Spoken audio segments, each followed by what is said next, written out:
The Youngest Marcher by Cynthia Levinson, illustrated by Vanessa Brantley-Newton.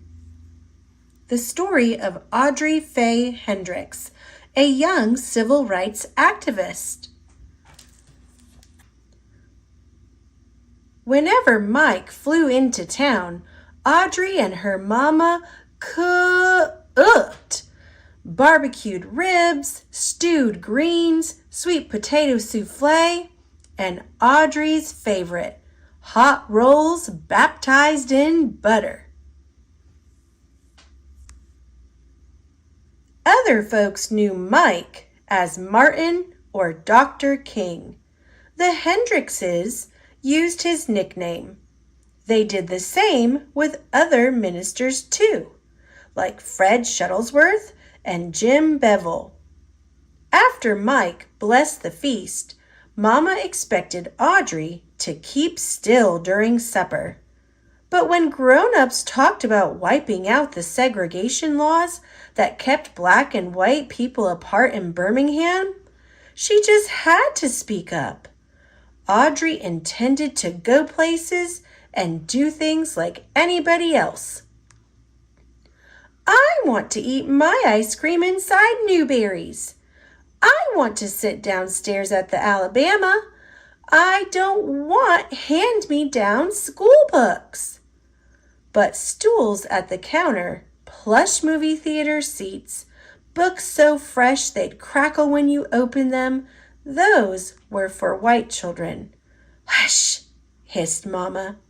9-year-old children should not speak in front of company, especially ministers like Mike, Fred, and Jim, who were bringing dreams of justice.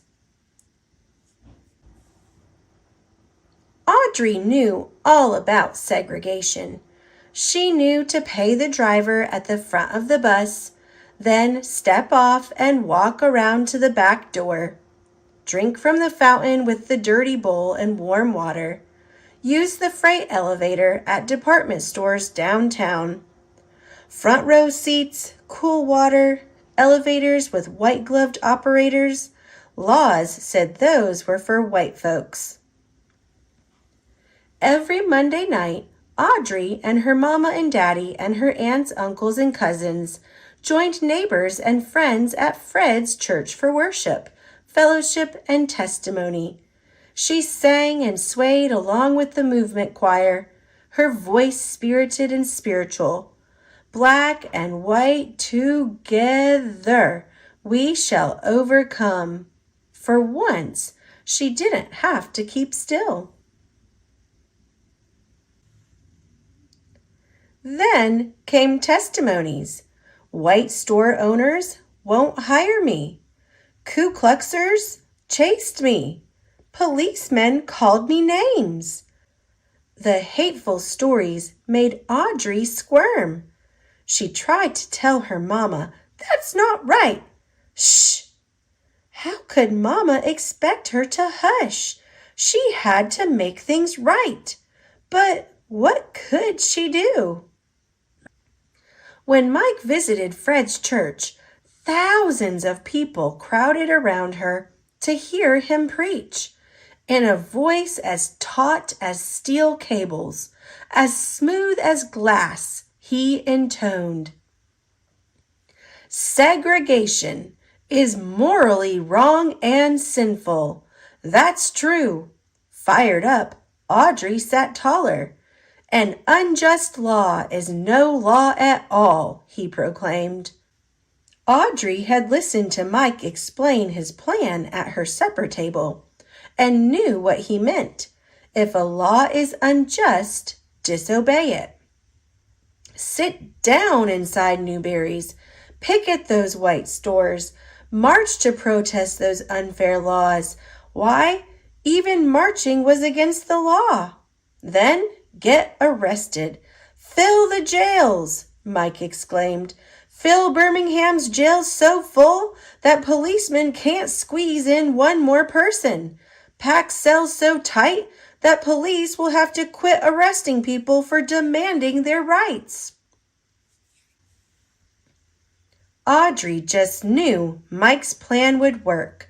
She twisted in her pew to see which grown-ups would walk down the aisle, volunteer for jail. But they mostly stayed put. Eyes staring at their feet, hands on their knees. Feet, hands, and knees didn't move. "Fill the jails," Mike pleaded, meeting after meeting. But heads shook. All around her, Audrey heard, "No, best not break those segregation laws. Boss man will fire me.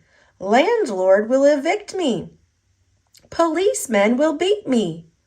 If nobody protested, Mike's plan would fail. Police could keep arresting anyone, anytime, for anything, forever. Audrey would never be able to go places and do things like everybody else. One night, Jim announced a new idea. If grown-ups won't do it, fill the jails with children. Audrey leaped to her feet.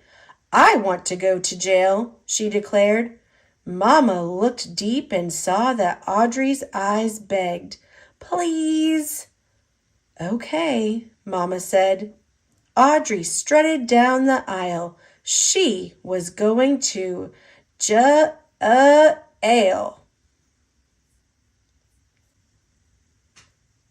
2 mornings later, she put on a fresh-pressed pinafore and shiny Mary Janes with turned-down socks. Protesters got to look nice. In the meantime, her daddy bought her a game to help her pass the time in jail.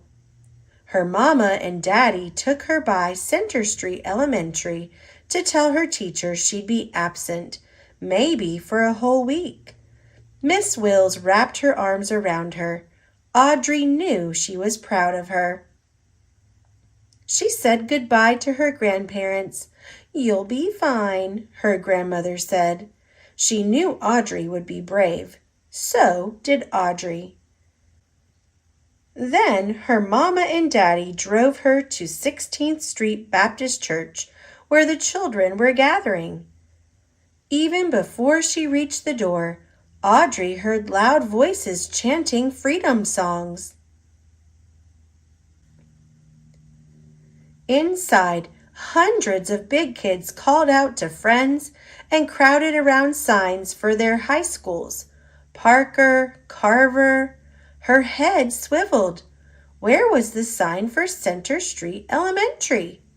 She was the only protester from her school, the youngest child in the whole church, and she knew no one. Audrey huddled by her parents in the basement.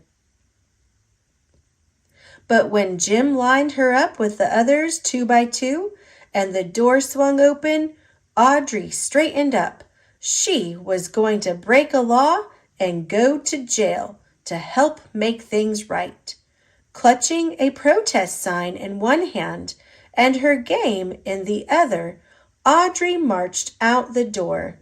She stomped and sang, "Ain't gonna let nobody turn me round. Turn me round, turn me round." Half a block from the church, a white policeman stopped Audrey. He pointed toward a paddy wagon. "Sentence, 1 week in juvenile hall." A matron locked Audrey into a day room with 24 other girls, all older, all bigger, all strangers. Audrey sat down alone and slipped the cover off her game. "I told you to sit down," the matron yelled. Audrey jumped. She didn't remember standing up. The matron dragged her to a dark, empty room. "When I tell you something, you do it," she commanded, "or I'll leave you here." Trembling, Audrey quietly followed the matron back to the day room, put away her game, lay down her head, and cried. Jail was harder than she'd thought, and she wasn't fine after all. By evening, Audrey was hungry and tired. For dinner, soupy, oily, tasteless grits. At night, a bare mattress with one thin sheet for a cover. The next morning, no fresh underwear, no clean pinafore, no toothbrush.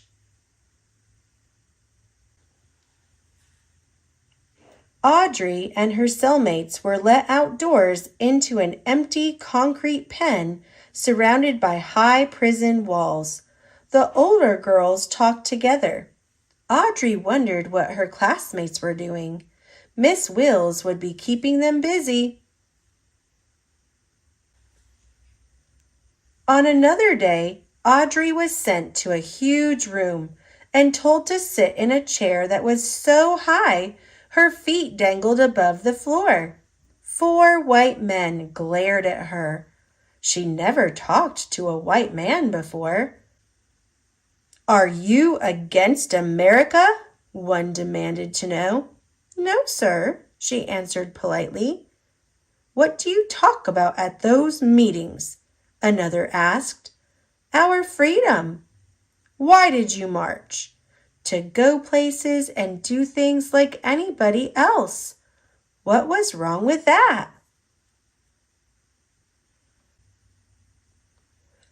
Every mealtime, Audrey stared at greasy grits. She could barely spoon them into her mouth, let alone swallow them. Every night, the cot's wire springs jabbed. Every morning, she had nothing to do but sit alone with her game. In the afternoons, though, more kids crowded in the day room. Some days, many of them arrived sopping wet. A girl explained that a fireman aimed powerful hoses at the children. Surging water spun them off their feet and down the street. They got up and kept marching anyway, until they too were sent to jail. By Audrey's 5th day in detention, the police couldn't squeeze in one more person. "We filled up all the rooms! We filled up all the rooms!" Audrey practically jumped up and down. She was so proud. "We filled up all the rooms!" Watching television in the day room, she saw black people stroll straight into stores and restaurants like they belonged there. No one else could be sent to jail. Everything had changed. After 7 days, Audrey went home. Her mama and daddy wrapped their arms tight around her, washed the jail off her, and for dinner, hot rolls baptized in butter. 2 months later, the city of Birmingham wiped segregation laws clean off the books. Audrey licked her spoon clean at Newberry's counter like everybody else. Black and white together, like we belong.